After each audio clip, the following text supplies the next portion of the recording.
Gracias, diputado. Tiene la palabra la diputada Anabel Belloso.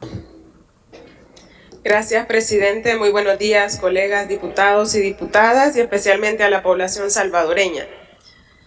Justamente este tema de tomar acción en cuanto a las facultades del órgano ejecutivo, del órgano legislativo, ante el alto costo de la vida que la población ha venido experimentando y sufriendo desde su bolsillo de la economía familiar, es algo que se ha venido señalando meses atrás.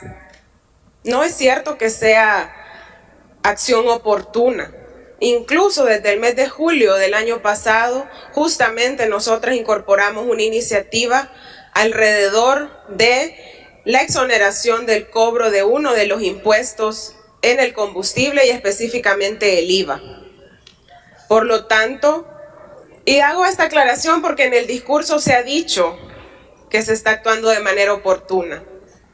Y si vemos declaraciones en días anteriores, incluso cuando nosotros presentamos esa iniciativa, hubo señalamientos de que no era posible, de que era populismo, que era hipócrita, cosa que hoy ustedes mismos están dejando claro que no es cierto, que hay forma de actuar y el gobierno actual hubiese desde hace mucho podido tomar medidas puntuales alrededor del alto costo de la vida, que como lo digo es algo que la población ha venido experimentando desde hace mucho. Y específicamente en el alza de los precios del combustible, solo el año pasado, creo que en todo el año prácticamente solo se sufrieron incrementos, por ahí un par de reducciones que al final no tenían impacto, porque los aumentos en el costo habían sido sustanciales y que obviamente todos conocemos el efecto cascada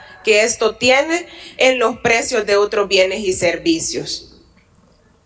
A diferencia de nuestra iniciativa, hoy se plantea la exoneración de manera temporal de 2 de los impuestos que paga la población en materia de combustible. Nosotras hubiésemos y habíamos propuesto justamente el tema del IVA. ¿Por qué? Con los precios actuales el ahorro pudiese ser incluso hasta de 48 centavos por galón, que obviamente también va de manera proporcional al existir nuevos incrementos, el ahorro también iba a ser mayor. Hoy es una cuota fija de 26 centavos, según pues se toma en cuenta el tema del Cotrans y del FEFE, hoy específicamente en este dictamen el Cotrans, y obviamente tienen, digamos, destinos específicos que ya acá dentro del texto se ha dicho que hay un compromiso de seguir honrando esas asignaciones para los cuales estas contribuciones van dirigidas, que también tienen en el fondo contribuir con la población para evitar en este tema específico que sufran de incrementos en las tarifas por movilizarse a través del transporte público. Quiero decir que hubiese sido atinado incorporar el IVA. Cuando uno revisa las cifras de la recaudación en lo que va del año, justamente ha habido una mayor recaudación que según las cifras oficiales, si confiamos en ellas, dice que ronda los 119 millones. Y de eso, que está, digamos, fuera de la proyección o supera la proyección que había en el presupuesto para los ingresos por impuestos, la mayor parte justamente se la lleva el IVA. El que más ha contribuido es el IVA.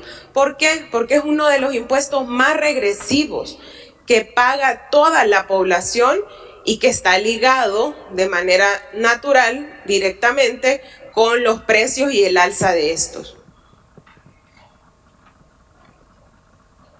Otra de las interrogantes que quedó luego del anuncio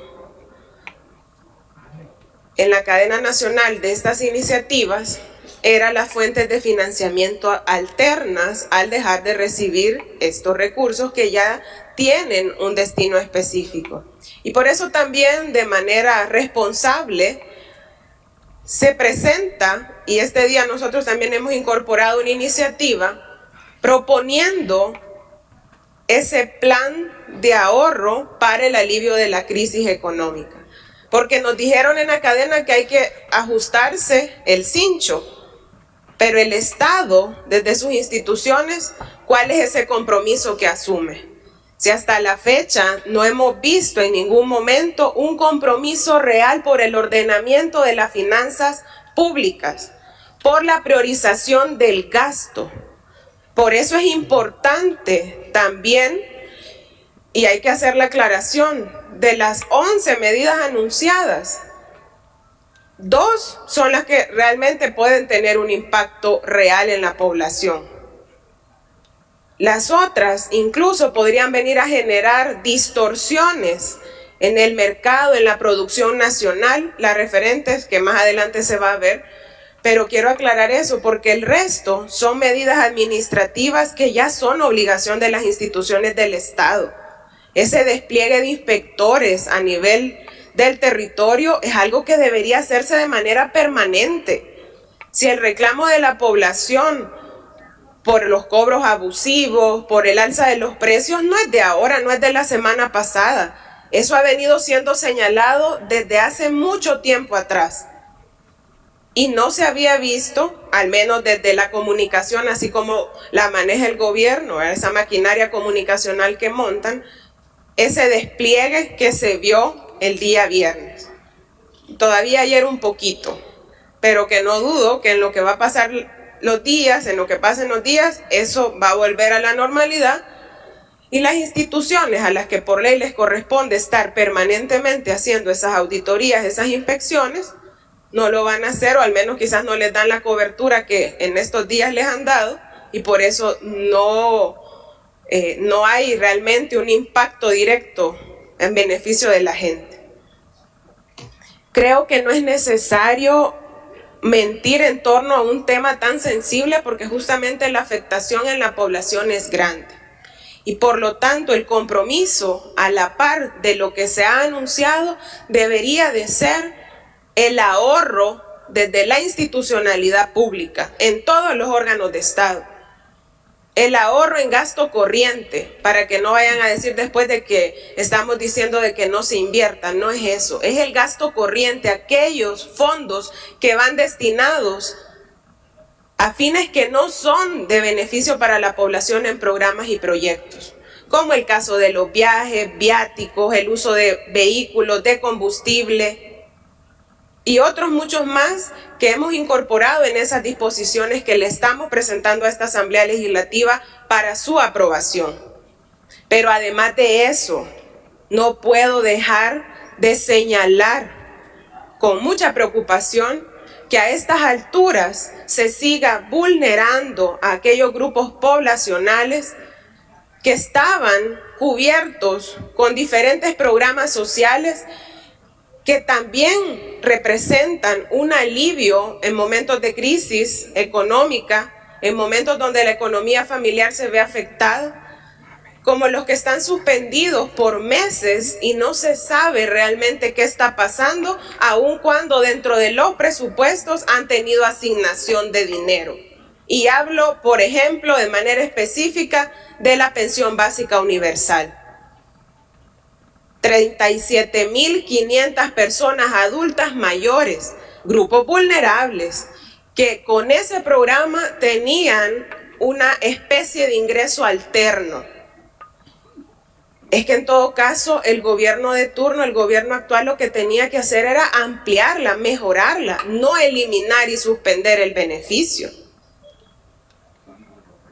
Asimismo, debería tomarse en cuenta otros mecanismos que sí van a impactar, porque decir de que se va a transitar a una modificación de la matriz energética, la producción de energía renovable, pues si todos aspiramos a eso, eso se viene trabajando incluso desde antes de este gobierno, pero eso no es una medida que ya esta semana va a tener un impacto, que sí podría representar un impacto en la factura en la disminución de la factura de energía eléctrica, que se incremente el subsidio. Y para eso también nosotros hace algunos meses incorporamos una iniciativa para que se recomendara, porque obviamente hasta ahí llegaban las facultades del legislativo, al órgano ejecutivo a través de las instancias correspondientes, que se incrementara el subsidio que actualmente tiene un techo de 105 kilowatts por hora a 199. Hay muchas medidas que no han sido anunciadas, como lo digo, que podrían realmente impactar de manera positiva ante el golpe que actualmente tienen las familias y que lo han venido viviendo desde meses atrás y no de la semana pasada y no por el estallido de un conflicto internacional, sino que era algo que ya se venía experimentando y que no había tenido todavía ni siquiera la voluntad o la intención por parte de las autoridades correspondientes de buscar medidas que hagan que ese impacto sea menor. Al final, obviamente, este y el otro dictamen, como lo digo, pudiesen haber sido más amplios y beneficiar de una manera más amplia a la población, teniendo en cuenta la eliminación, incluso desde el esquema de justicia tributaria, de uno de los impuestos más regresivos y que hubiese representado justamente un mayor ahorro para las familias salvadoreñas como es el IVA. Gracias, presidente. Gracias, diputada. Tiene la palabra el diputado Cristian Guevara. Gracias, presidente. Yo creo que queda claro aquí que la estrategia de la oposición primero fue intentar quebrar a la gente y ahora que la intención es intentar quebrar al Estado. ¿Por qué hablo de quebrar a la gente? Antes del 2019, el FMLN propuso al menos 20 impuestos, incluyendo el impuesto al 5% de las telecomunicaciones, el CES. Recogieron 500 millones de dólares y vayan a preguntar dónde está eso. Bajó la inseguridad. Lo que veíamos era, entre más dinero les entraba, más se enriquecían y más violencia para los salvadoreños. 20 nuevos impuestos. Y no pueden decir los otros que tampoco eran lo mismo, porque que eran diferentes. En el 2015, también los diputados de Arena propusieron aplicar un impuesto del 5% a las telecomunicaciones. Le llamaban Foseguridad. Fue el exdiputado Juan Valiente el que lo propuso, que también ahora entiendo que es presidente o parte de algo del movimiento de Mi Tiempo. La anterior asamblea nunca apoyó las iniciativas para el bien de los salvadoreños y creo que hace poco lo pudimos ver. Bueno, incluso ahorita como oposición no los han hecho. Dicen que no hemos hecho nada. ¿Apoyaron ellos a Firempresa? ¿Los apoyaron? ¿Que era para ayudar a crear empleo? No, porque no llevaban chanchullo ahí. ¿Ayudaron ellos, apoyaron ellos cuando se le entregaron $300 a los salvadoreños? No, porque no llevaban chanchullo ahí. Cuando se les apoyó a los empresarios para que pagaran la mitad de su planilla, tampoco apoyaron ellos, porque no llevaban chanchullo ahí. Dicen que no hemos hecho nada como a la actual legislación. Y no apoyamos hace poco reforzar el subsidio al gas. ¿Se imaginan si no lo hubiéramos hecho? Que dice que no tomamos medidas a tiempo. Ya estuviera toda la comida cara. Pero no lo apoyaron. Hemos apoyado todos nuestros empréstitos. Han ido a financiar o van para financiar obras que van a generar economía, a fortalecer nuestra economía, la inversión pública. La carretera de Los Chorros es un ejemplo. Pero dicen que no hemos tomado medidas a tiempo. Me imagino que porque dejaron proyectada esa calle, ahí mentalmente les quedó bonito el render, creen ellos que ellos sí tomaron las medidas. Así que no es verdad que este gobierno no ha tomado medidas a tiempo, sino que han tomado medidas inteligentes que ellos no entienden. Eso es una gran diferencia. Con esta contribución o con la exoneración de esto, se le van a bajar 10 centavos a cada galón de gasolina. Y espero que más adelante, con la exoneración del FEFE, sean otros 16 centavos. Van a ser 26 centavos que van a ir directamente a bajar el precio de la gasolina. Y bueno, retomando el precio de las gasolineras, entiendo que ellos tienen como 100 gasolineras con prestanombres que les quedó de Alba.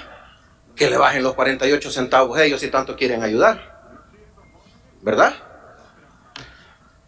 Así que para evitar la desinformación que estoy seguro que ellos van a ir a hacer allá afuera con sus conferencias de prensa, que les quede claro a los salvadoreños que se mantiene el subsidio a los buenos empresarios, se va a mantener el pasaje de los buses, y que si alguien es tan inteligente